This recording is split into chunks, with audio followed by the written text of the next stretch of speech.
There are so many paid advertisements online telling you how easy it is to buy a property, outsource marketing and tenant selection, and all you have to do thereafter, this is just to collect checks on your way to generational wealth and passive income. Yay! What they don't mention is that you, actual owner, are the one left holding the bag if things go sideways.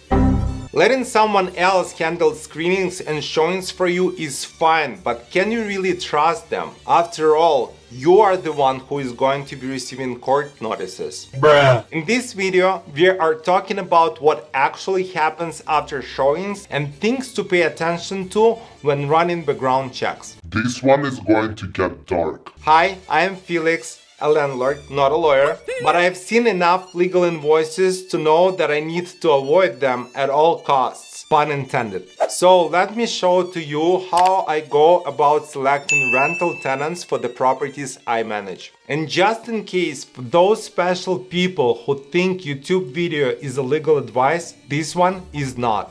I am not an attorney, broker, or housing advisor. I am someone sharing my experience online and occasionally venting through this YouTube channel. Always check your local laws or consult with licensed professional if you are unsure. And obviously, use common sense and logic.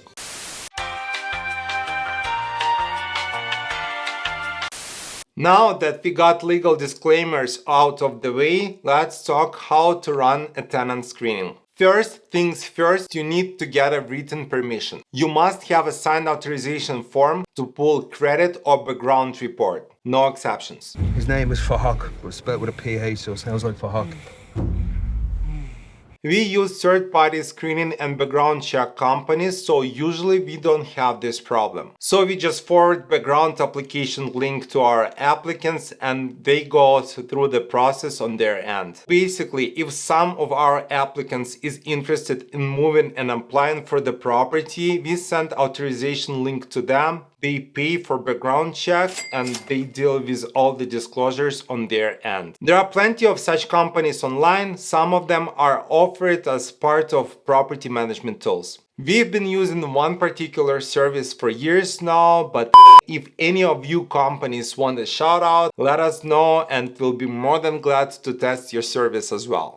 Obviously, don't ask illegal questions. Race, religion, family status, disability, or anything else protected under fair housing laws. First of all, any of these should not affect your rental decision. I'm sorry if this does. Second, try to stick to factual data, not your feelings. Rule of thumb, if you are not sure about legality of a question, just don't ask. You are only after information that pertains to rental of your property. The next one, what information to look on credit or background reports. There are three different things that you need to look for on these reports. Payment history and debts, eviction records, if any, and judgments. Look for recent late payments, bankruptcies, or excessive debt. Bad credit isn't always a deal breaker, but just check if all their monthly obligations combined with their rental expenses are well covered by their monthly income. Usually it really depends on rent amount, but we are looking somewhere around 50% of their debt to income ratio. The other thing are eviction records. If there is eviction on file, find out how recent it was and why. From my experience, unfortunately, most often the answer is going to be it was landlord's fault, and in this case I do have two simple questions. Was there a judgment? Has it been paid off? Usually the conversation is over if the answer to the second question is no. If they haven't covered their previous debts, the chances are they're going to do the same to you. Judgments are a little bit tricky because some states limit what data you may use in your rental decisions. This one is slippery, so check your local laws. I definitely don't have enough knowledge on this topic. Tell me the difference between stupid and illegal and I'll have my wife's brother arrested.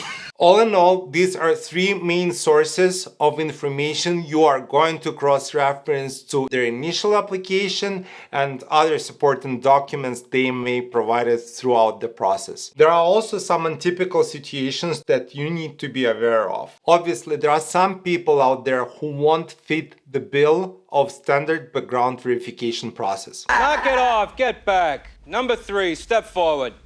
For example, there is no credit history on file at all. This does not mean they're bad. They may be young or just arrived from a different country. Again, see what their explanation is. Maybe they can substitute absence of credit history with cosigner or some other assurances. How do we deal with discrepancies in information? Name doesn't match ID or work history doesn't line up. This is not a moment for automatic decline, but this is the moment to stop and double check the information. Sometimes there may be a simple explanation to that. If it's getting too complicated or you are unsure, remember once again, it's on applicants to give you enough proof. You don't need to play detective here. The last but not the least, if they are rushing you through your screening process, just don't. That is why you have the process in the first place, and if they don't like it, there are plenty other rental properties on the market. In summary, tenant screening isn't rocket science. Your main goal here is to gather as much possible information and cross-reference it among different sources. See if they match and make sense. Remember, your main goal here is to find the best person for your rental. That's it.